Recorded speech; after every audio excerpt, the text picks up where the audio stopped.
Using for YouTube and YouTube music directly on the head unit. Now, sometimes you might just want to work directly on the head unit and use things on here. I had this come up the other day when the kids needed both our phones to listen to audio books. So we disconnected them from the head unit so they could have the phones hooked to their headphones, but that meant we didn't have anything going on the head unit, right? So I was using YouTube music to listen to music. So I'm just gonna cover installing YouTube and YouTube music directly on the head unit now. So the first thing is the head unit will need internet from somewhere. So you could hotspot it from a phone, or I've got a SIM card in here as you can see, or you could hook it via Ethernet from your Starlink if you want to do that. But it does need an internet source. If you don't have an internet source, you would have to be listening to downloaded versions, which I think you can do anyway, but we'll find out. So you go into the Play Store, obviously make sure you have internet. We're going to put on YouTube Music. YouTube's installed on our unit actually by default, but YouTube Music isn't installed. So you're going to install this. We'll auto open it once it installs. You'll have to log in. So if you have a YouTube premium account, you can actually get access to YouTube Music as well. So this is how you install it. YouTube would be the same, but it's already installed on our units. So you can see it's installing now. It's going to open up by itself. That's fine. Thank you. You'll just have to log in once it opens up, and then we should be good to go. That's quite cool because YouTube was actually logged in. It logged me in automatically, I think.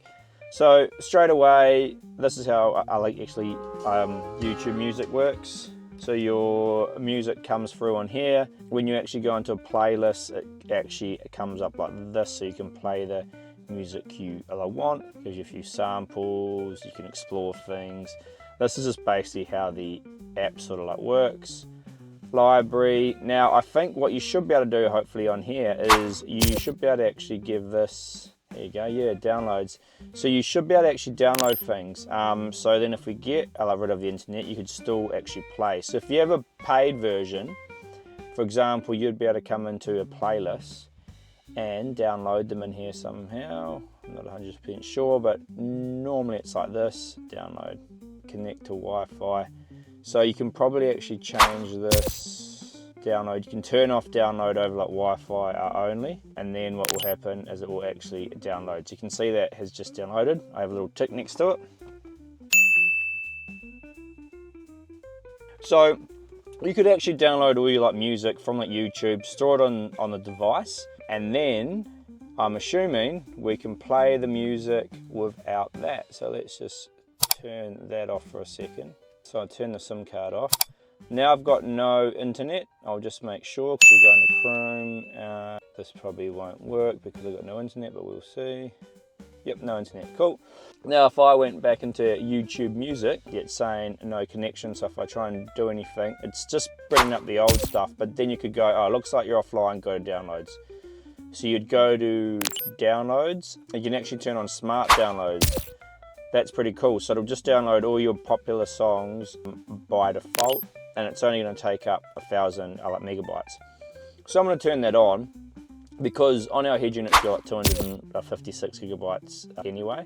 Or some of ours could have 128, but you got a lot of room, right? So 250 songs was going to take up less than a 1 gig. So this is how you could have all your music on here and be good to go. So you'd just be playing your music from here if you were off the internet. So that means you only really have to hook the internet up to it once to download it and get it going. Now the same thing's going to apply for YouTube. Again, you can download playlists offline, and that'll mean, again, you can go into your downloads here. I'm assuming I have nothing downloaded on here because I haven't downloaded anything. So again, you'd hook this to the internet.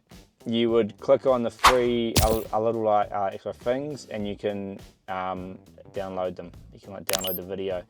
And that means you can actually have videos on here and music when you're out of range, and it's all good. If you did have Starlink or a SIM card hooked up, then it's going to work the whole time anyway, so that's fine, but you can also use it when you're out of range. So that basically sums up how you use YouTube Music. I'm going to put it on the home screen here because I do use it quite a bit. I quite enjoy YouTube Music. YouTube Music and YouTube directly on the head unit, and you can load things directly onto the head unit itself, and there's plenty of room. Hopefully that makes sense to you guys. The main use cases are here is that then you can use the head unit actually as it is to do the stuff. Obviously, if you had CarPlay or Android Auto hooked up, you could be actually listening for your music through there. But if you have to give the phone to the kids or someone else to do something, and they have to disconnect it from the head unit because it's hooked to headphones, then you can have your own stuff going on straight away on the head unit, and you don't have to worry about your phone being connected. And again, obviously I showed you how you could download it, so you only actually have to be on your Wi-Fi at home actually once and download all your stuff and store it on the head unit. Plenty of room there. Or if you have a SIM card in the unit, or if you have it hooked into your Starlink, that can all happen as well. Yeah, so that covers it up, and that's why having an Android-based head unit is cool, especially one that's quite quick and has enough space to store things on.